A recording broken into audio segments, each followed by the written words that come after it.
Kyrol. Jedi Apprentice. Chapter 4. It has been a month since Liam and Master Zunmink's encounter with these mysterious figures. Only trained masters and knights are allowed to leave the temple. Even going to get a Kuiper crystal is off limits to younglings and Padawans. A task force has been assembled, trying to find any clue but nothing. The entire temple is on edge. Kyrol sits in the archives, researching something. Whatever it is, it was clearly important to him as he completely ignored his surroundings. Suddenly, he hears a whisper. Hey, over here. Kyrol looks around, trying to find the cause of the voice. Just as he's about to return to his research, he catches Dasha over by some shelves behind him. Dasha, what are you doing here, and why are you whispering? Just come here, you womp rat.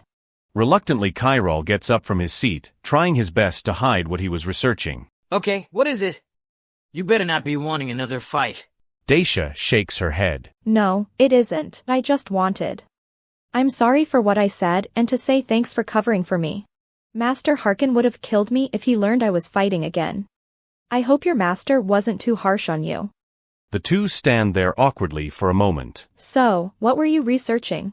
Walking right past him and to the terminal he was at. Kyrol's eyes go wide and quickly tries to stop her. It's nothing. Just some stuff Master Xena had me research, he says as Dasha pulls it up. She gives a confused look. Psychometry? She stops as her confusion turns to surprise. Why would you be researching about? By the Force. You can use psychometry. That's incredible. Does your master know? Does the council know? At that last question, Kyrol grabs Dasha by her wrist before walking her back to the shelves. What's the big deal? You should be excited. Kyrol gives her an intense look, causing her to be quiet before he lowers his head. Look, I discovered that I had it about 5 years ago, but I can't just tell people. If I do, the council will just ship me off-world. I would be assigned a new master, and I would lose my best friend. Besides, I can't always do it on command. Dasha is shocked and puts a hand on his shoulder. I'm sorry, Kyrol. I had no idea about it. I promise not to tell anyone. Thank you, Dasha. The two walk back to the terminal, and they take a seat next to each other, looking at the screen for a moment. I'm jealous of your connection to the Force. Kyrol turns to her. I've always had a terrible connection to it. Sometimes I even wonder how I made it to Padawan. I mean, sure, I'm a fantastic duelist, but that's about it. I can barely move a pebble compared to other Padawans. Dasha's eyes begin to tear up.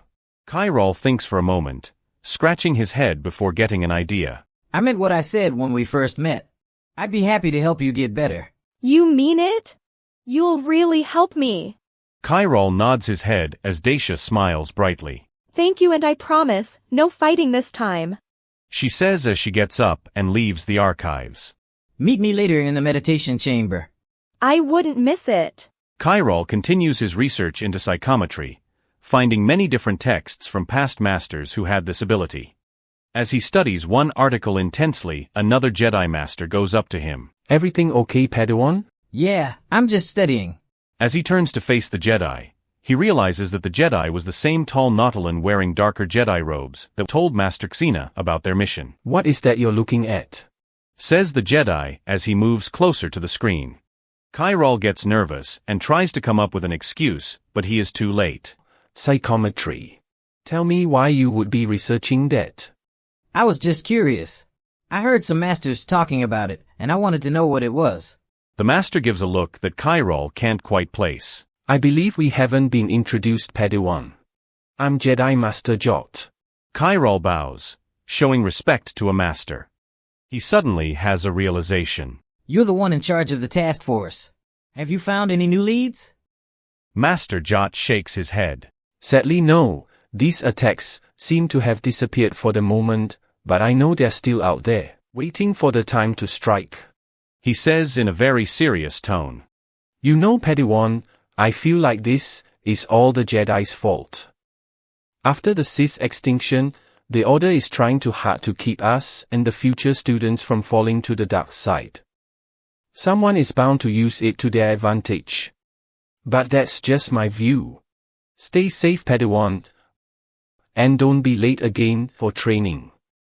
Kyrol is surprised by the sudden switch in topic. Master Jot walks further into the archives as Kyrol sits there confused and concerned. Why would a Jedi feel this way? It seemed entirely out of character for any Jedi, let alone a Master. Finishing his research, he goes to talk to Master Xena. She was sparring with 4 temple guards as they finished their duel. She noticed her apprentice standing by the door. Kyrol, is there something I can help you with? She asks concerned.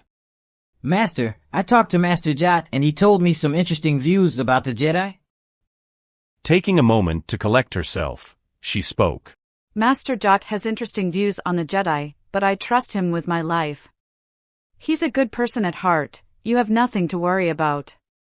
Kyrol breathes a sigh of relief, but couldn't help feeling like something was off.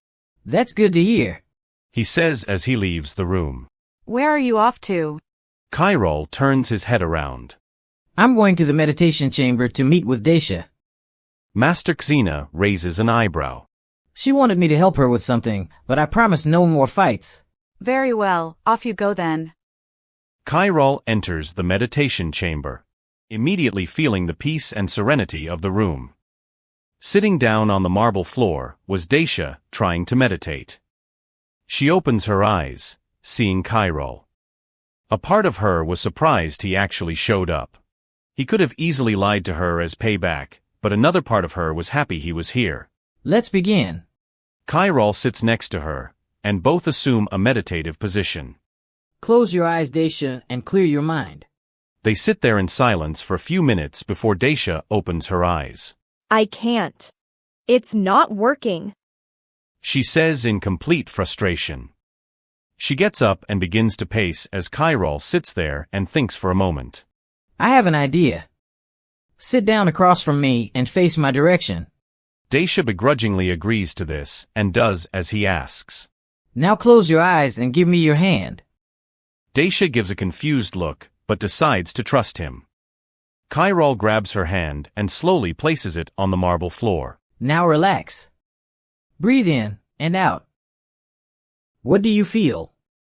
Dasha struggles for a moment, her face tensing up until it stops. I feel light. Darkness. Growth and decay. Leading into new life.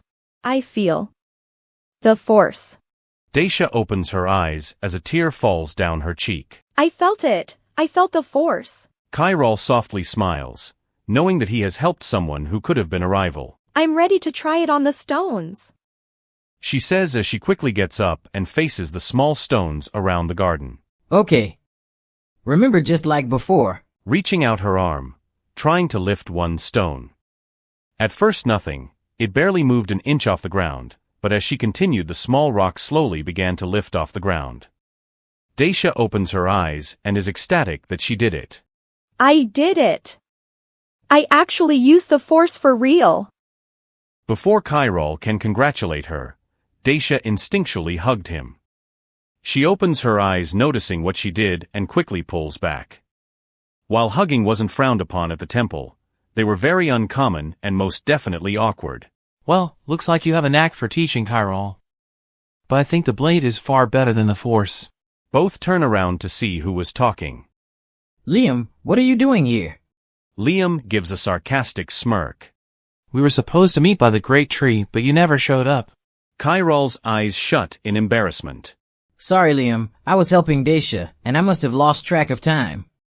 It's okay, Kyrol. Besides, you may be more knowledgeable in the Force, but we both know I got you beat when it comes to combat. What do you say we all train together? I mean, it's not like we have anything better to do. Both Kyrol and Liam nod as they remove their robes and detach their lightsabers, followed by Dasha. The Padawans spend hours together training. It's getting late as the sun begins to set. As Kyrol does an overhead strike, he receives a vision. Quick flashes of things happening, too hard to make out. As he falls on the marble floor, Liam and Dasha run up to him. Kyrol, are you okay? Kyrol tries to collect himself as Liam helps him up. Suddenly his eyes go wide with fear. Master Xena! She's in danger!